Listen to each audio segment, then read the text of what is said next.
Thank you, Mr. Speaker. Speaking to the bill. The gentleman has the floor. Thank you, Mr. Speaker. Since the gentleman from Prince William gave everyone sort of an overview of charter schools, I'd like to give you the rest of the story, or the other side. And I understand charter schools are here, and I understand charter schools will probably grow, but there is a basic fundamental discomfort that some have with charter schools, because if the benefit of a charter school, as I understand, is that that school can have more autonomy and accountability in an effort to give parents a choice of a better school, and that's basically what we're talking about. And my question is, why aren't we giving more autonomy and accountability to all of our public schools? Now, I've asked this question every time we've had a charter school bill, and it's never been answered. I'm going to ask it rhetorically again, and maybe somebody in the course of these debates will answer it. But what happens, well, let me phrase it this way. In the governor's State of the Commonwealth, he said, the education that a child gets should not depend on where they live, and I agree. But it also shouldn't depend on whether or not they are lucky enough to win the lottery to get a few spots in a charter school. I have to be concerned about every student in the city of Richmond's public school system.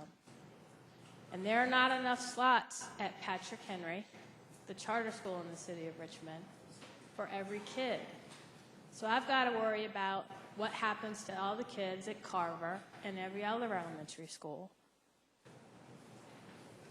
And if my concern is our focus on charter schools and lab schools, even though I support lab schools, and virtual schools, I think is taking our attention off of a much bigger question. What do we need to do to bring up every school in the public school system in the city of Richmond and in the Commonwealth of Virginia? And if it's give them more autonomy and accountability, then let's do it for everybody. Not just the lucky few get the lottery number to go to Patrick Henry. So that's the fundamental public policy debate that many of us have, why we're not quite comfortable with this focus on new types of schools or school choice that allows students to go to private schools, again, a lucky few. But what about the ones that are left at the other public school systems? Now, a couple of specific provisions in this bill. The provision that would allow the charter school to lease vacant facilities, they can already do that. In the city of Richmond, the parents that founded the Patrick Henry School wanted to use Patrick Henry Elementary School, which the city of Richmond closed because it needed to be renovated, needed extensive renovations. It wasn't ADA compliant, for one. And the city of Richmond didn't have the money to renovate it. We could have a whole long discussion about why they didn't, but they didn't. And one of the fights that happened between the Richmond City School Board and the Patrick Henry folks when they were working on their charter application was, because they insisted on using that building, was who should pay for the renovations. Now, they eventually sorted that out. But the fact is, they sorted it out without this legislation. Now, the way the legislation was originally introduced, it would have mandated that the locality let them use that. And I thank the gentleman when I raised my concern about that, he addressed it. But another point, in most of our localities, if the school system, the school board, is not using the building, it reverts back to the locality, and the governing body of the locality, in this case, City Council, might have other ideas on how they want that building to be used. And what we're saying is, we are saying that the General Assembly will tell that locality, if a charter school wants to use it, we'll let the school board make the decision on the best use of that property. We're taking that decision away from City Council or the Board of Supervisors in the county. And I'm not sure that's what we ought to do. And my line numbers are different from the gentleman's from Prince William, but on the section, I think it's lines 60 through 72, the provision that would require when a charter school files an application with the school board, under our Constitution, it is up to that locality school board to decide the fundamental question, do we want a charter school or not? That is a local decision that the Commonwealth of Virginia has no say in. That is a decision that is made in a public hearing with lots and lots of debate. We had plenty of debate here in the city of Richmond. If it's denied,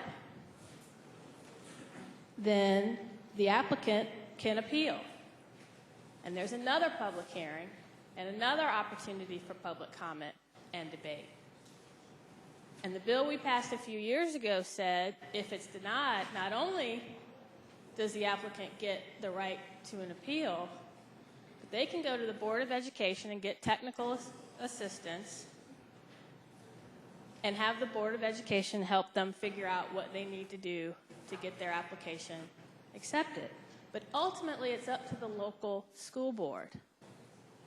Now, we're putting a provision in that says after you've already had 2 public hearings and 2 debates, the school board now has to come to the Board of Education and justify to the Board of Education why they denied the charter, even though the Board of Education has no say in the matter. What's the point? A cynical person, which I try not to be, would think it could be, I mean, when you say you have to come justify your decision to the Commonwealth of Virginia, that's kind of implying if you deny it, you're doing something wrong. It's their decision. It is their constitutional right to decide whether they want a charter school or not. They shouldn't have to justify to the Board of Education their decision.